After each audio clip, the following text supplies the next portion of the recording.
Indigenomics, Taking a Seat at the Economic Table. Written by Carol Ann Hilton and published by New Society Publishers. My name is Carol Ann Hilton. Uklasish Wakatush Uklas Wakatush Koetsa Amti. I Nutanalth name is Wakatush from the Heshkwit First Nation. Indigenomics started as a hashtag on social media, and it was a way to be able to demonstrate this ongoing daily narrative of growing Indigenous business and economic activity. It started as a hashtag and has turned into a movement. Indigenous peoples are the only ones in this country who have had to fight for the right to an economy. As Canadians, it's something we take for granted. We have an economy. Indigenous peoples, everything that we've won, the economic and the legal space, are interrelated. What we win in the legal space is expressed in the economy. We see examples like free, prior, and informed consent. We see implementation of the United Nations Declaration on the Rights of Indigenous People. We see tremendous examples such as the Chilcotin, Robinson-Huron Treaty. All of these examples demonstrate that Canada is in an evolving relationship with Indigenous peoples, and it's both legal and it's economic, and that's the intersection that we must be able to build from. In my book, I lay out this concept of the emerging $100 billion Indigenous economy. Prior to the establishment of that as a forward-looking trajectory, points to the absence of design. The Indigenous economy cannot exist within federal programs and services. It needs leadership, it needs structure, it needs design, and the tools and investment. The realization of a forward-looking common agenda, it is essential to begin to engage in Indigenous economic strength rather than singularly measuring the Indigenous socioeconomic gap. When I ask that question, who wants to play Indigenomics, the answer that is coming back is, what does that mean? How do I do that? What does that look like? And it's a spectrum of individuals, leadership in our personal conversations, leadership in our education, leadership in our workforce, at the conference tables, at the boardroom tables. And that really speaks to, this is across government, across industry, across sectors, and all the way through into the individual.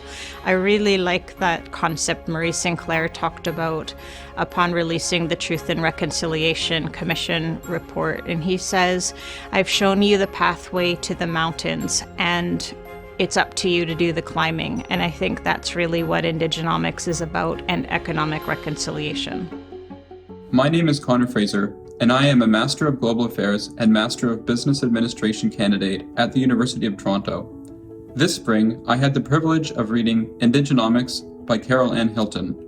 My question for Ms. Hilton is as follows. Throughout your book, numerous references were made to Indigenous nations all across the country claiming their seat at the economic table, mostly through participating in natural resource projects as co-owners or beneficiaries. However, we know that the resource economy is cyclical, and there are boom and bust phases, which have proved damaging for communities in Northern Ontario and entire provinces such as Alberta. With a view to managing this risk, can you speak to any barriers to economic diversification that Indigenous nations are facing within Canada? For example, barriers to entering the intangible information technology economy. Moreover, how can governments at all levels and ordinary Canadians be allies for Indigenous nations should they desire to diversify their economic portfolios going forward? Thank you, and congratulations on your nomination. Thank you so much for that question. First of all, it's important to understand that Indigenous nations are very much economically diverse, and we cannot see the Indigenous economy of our nations operating mostly within the natural resource sector. We have companies in transportation, real estate, technology, hospitality, just to name a few. In referring to specific barriers to entry, the capitalization of the Indigenous economy should be front and central to understanding Indigenous economic empowerment and framing that within a Canadian context. Second is Indian Act economics. The growth of the Indigenous economy has outgrown the function of the Indian Act. To understand that the Canadian economy has also outgrown the purpose and function of the Indian Act, it is essential to understand that companies like TELUS, who are creating economic reconciliation action plans focusing on connectivity, these are essential leadership responses to Indigenous economic empowerment. This is about building the tools, structures, and responses to Indigenous economic empowerment. To understand that essentially designing Indigenous-led investment funds, examples such as the establishment of a National Indigenous Economic Prosperity Centre.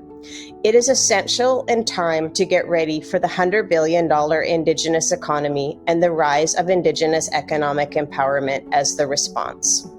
It is with great honor and respect that I would like to thank the Donner Prize for being shortlisted. I would like to thank the Banff Center and the Fleck Fellowship for being able to write Indigenomics on site, as well as my publisher, New Society Publishers, who've been tremendous and said yes when I brought the book forward, and they said it with such enthusiasm and described it as a book that needed to be written. So big appreciation to New Society for saying yes. And of course, my daughter, my partner Taniko, my daughter Cecilia, and my late mother, and of course my late uncle Joey, who has been an inspiration and shaped my thinking as a human being.